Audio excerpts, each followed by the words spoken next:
Ülkemizin güzide şehirlerinden birisi olan Adıyaman, ülkemizin en köklü şehirlerinden bir tanesidir. Yerleşim yeri olarak kuzeyden güneye doğru bir değişkenlik göstermiştir. İlk yerleşim yeri olarak bilinen Palanlı Mağarası'dır. Paleolitik çağlara kadar giden bir yerleşim yeridir. Daha sonra oradan biraz güneye inmiştir. Yerleşim yeri olarak Pirin şehir merkezi olarak kabul edilmiş ve antik çağda da Perra olarak adlandırılmıştır. Bu şehir Kommagene Krallığı'nın en önemli 5 şehrinden birisini oluşturmuştur. Kommagene şehri yıkılmasından sonra bu şehir Romalılara intikal etmiş ve önemli bir dini bir yerleşim yeri olarak varlığını devam ettirmiş. Hatta Kadıköy konsülleri gibi konsüllere metropolit yani delege dahi göndermiştir. Ancak bölgenin Araplar tarafından fethedilmesiyle birlikte gerek Samsat yolunun kontrol edilebilmesi ve gerek de diğer yolları kontrol edebilmek adına şehir bu sefer biraz daha güneye taşınmış ve bugünkü yerleşim yerine ulaşmıştır. Bu milattan sonra 752 yılında tekabül ediliyor ve Kays kabilesine mensup Mansur bin Cavene tarafından bir kale yaptırılıyor ve bu kalenin etrafında şehir kümelenmeye başlayarak günümüz şehri oluşturuluyor. Mansur bin Cavene'den itibaren bu bölgeye Abbasiler döneminden itibaren Hısn-ı Mansur yani Mansur'un kalesi adı verilmeye başlanıyor. Ve şehir Cumhuriyet Osmanlılara kadar ve Cumhuriyet'teki resmi olarak adlandırılışına kadar Hısn-ı Mansur olarak adlandırılacaktır. Mansur bin Cave 758 yılında Rakka'da idam edilir ve böylelikle buradaki siyasi faaliyetleri sona erer. Adıyaman bu tarihten ta ki 1850'lere kadar bir kaza merkezi, bir ilçe merkezi hüviyetindedir ve bu konumunu uzun süre devam ettirecektir. Ancak 1850'lere gelindiği zaman Adıyaman Siverek'le bir kaza yarışına girer ve kaza olma yarışına girer ve Adıyaman kaza müdürü, kaza kaymakamı Siverek'e bir iş için gider ve orada kalmayı kendine daha uygun bulur. Bundan dolayı Adıyaman'da bir idaresizlik dönemi başlar ve Adıyaman kaza olma vasfını yitirir. Yitirdiği için de 1850'lerden 1862-63 yıllarına kadar Adıyaman'da birçok asayiş olayları meydana gelir. Pazarlar basılır, insanlar öldürülür, şehir bir kargaşa halindedir. Adıyaman halkı tekrar ilçe olabilmek için sürekli devlete dilekçelerde bulunur. Bunlardan bir tanesi şudur: eğer bizi ilçe yaparsanız vergilerimizi 2 katına çıkartacağız. Eğer bizi ilçe yaparsanız buraya bir kışla yaptıracağız gibi vaatlerle kaza olmak için birçok girişimde bulunurlar. Heyetlerle o zamanki mülki idari birim olan Elazığ'a giderek bu tekliflerini sunarlar. Tabii Adıyaman halkının bu isteği karşısında devlet kayıtsız kalamaz ve onların bu isteğini kabul eder. Bunun üzerine Adıyaman halkı devlete bağlılığını gösterebilmek ve verdiği sözleri tutabilmek adına 1863 yılında bugünkü eski askeri alma binası olarak da kullanılan, şimdi müze halinde olan binayı 2 katlı bir şekilde inşa eder. Hristiyan, Müslüman bütün halk sırtında taş ve odun taşıyarak devletten bir para almaksızın bu binayı inşa ederek askeriyeye bağışlarlar. Belki de bu konuda en önde gelen yapılardan bir tanesidir ve ilk örneklerdendir.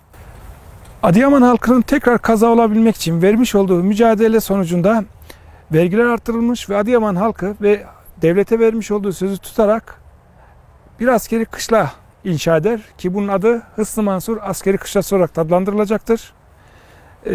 Bu askeri kışladan sonra devlet çok memnun kalır ve Adıyaman halkının yapmış olduğu bu binanın diğer vilayetlere örnek olabilmesi için de takvim ve kayda yayınlanmasına karar verilerek bu haber takvim ve kayda yayınlanır.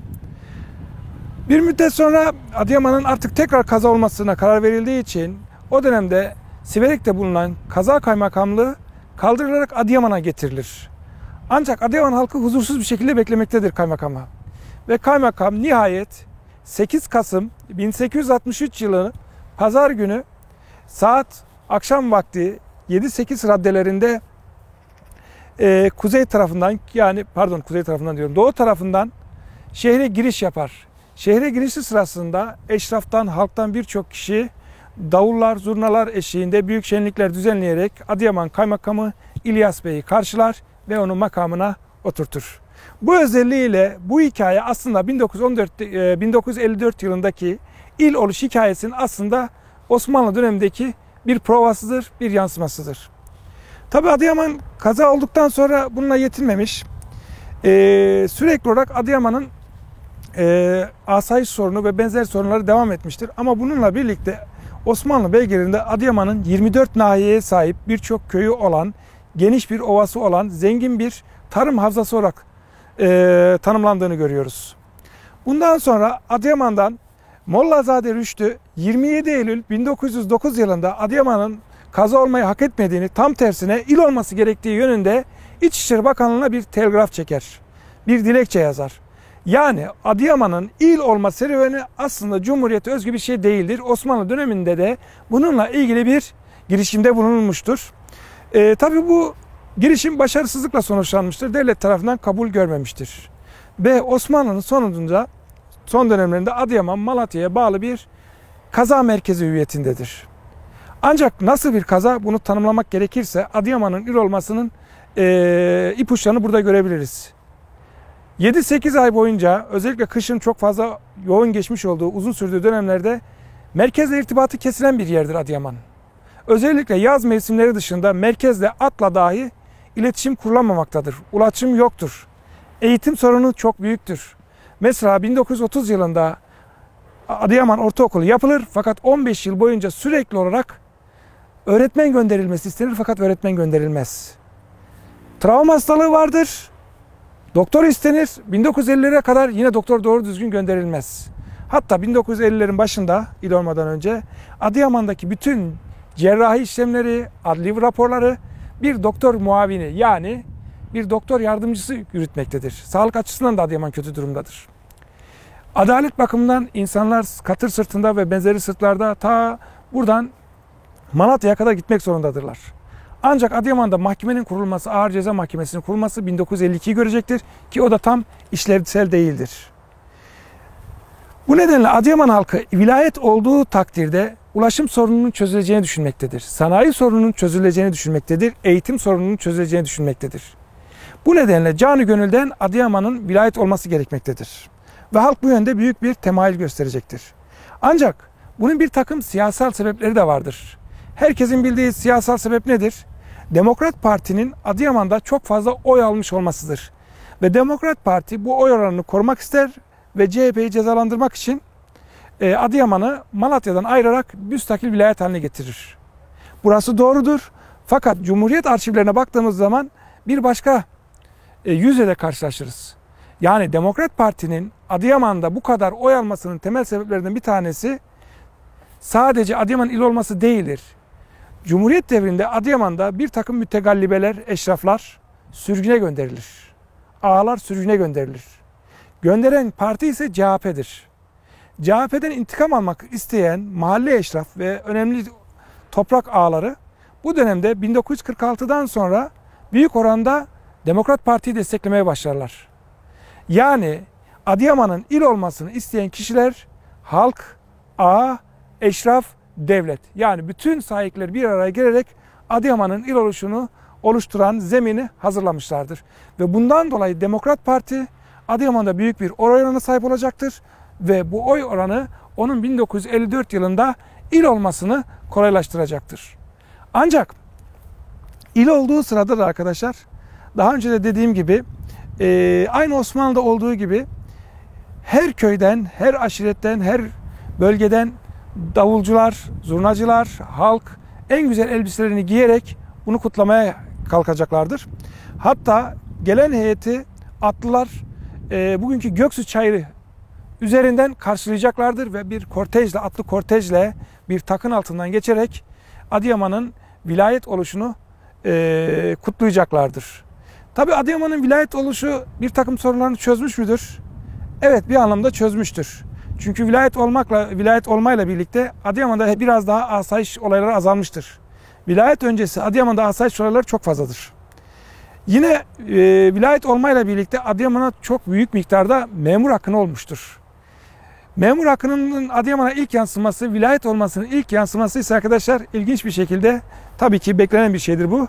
Gelen memurlara ev bulunamadığı için Adıyaman'da kira artışı yaşanmıştır. Hatta ilk valisi olan Tevfik Kutlular'ın evi bulunamadığı için eşraftan Mehmet Ali Akın'ın evi kendisine karşılıksız verilmiştir. Ve memurları ahali kendi evinde kirasız bir şekilde evlerini iskan etmiştir. Yani Adıyaman halkı vilayet olabilmek için gerekli bütün kolaylıkları, yardımseverliklerini göstermiştir. Bu sayede Adıyaman vilayet olmuştur. Fakat Adıyaman vilayet olmasıyla birlikte bir takım problemleri tamamen çözülmüş değildir. Mesela Türkiye'nin eğitim öğretim ortalamasının çok gerisindedir. 1935 Türkiye ortalamasını Adıyaman 1972 yılında yakalayacaktır. Dolayısıyla vilayet sorunu yolların çözülmesini beklemiştir. Fakat 1956 yılında Elazığlı bir tüccar bundan bahsedecektir. Cumhuriyet arşivlerine göre Elazığlı bir tüccar Adıyaman'ın il olmasından sonra Adıyaman'ı ziyaret ederek şunları kaydedecektir ve Adnan Menderes'e şu mektubu gönderecektir. Efendim, ben Demokrat Parti'nin kalesi olarak Elazığ'ı bilirdim. Ancak Adıyaman'ı gelip görünce asıl kalenin Adıyaman olduğunu gördüm. Adıyaman halkı bu kadar Demokrat Parti'ye destek verirken yollarının olmaması, kışın kapalı kalması ve sanayi ve ulaşımdan uzak olması hayret vericidir. Efendim, bu sorunu çözünüz. Adres olarak da Kabzımal olduğu için kendisini Elazığ sebze halini gösterecektir.